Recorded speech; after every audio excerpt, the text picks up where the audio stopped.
I'm Pittsburgh's Ridin Realtor, Rich Vargo, and this probably isn't the attire that you're normally expecting to see a real estate agent wearing.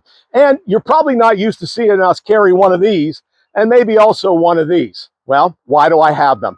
Because there is a great opportunity for you to buy a house in Peters Township and fix it up to make it the way you want it to be. Now, you're going to have to know how to use this, and you're going to have to know how to use a lot of these.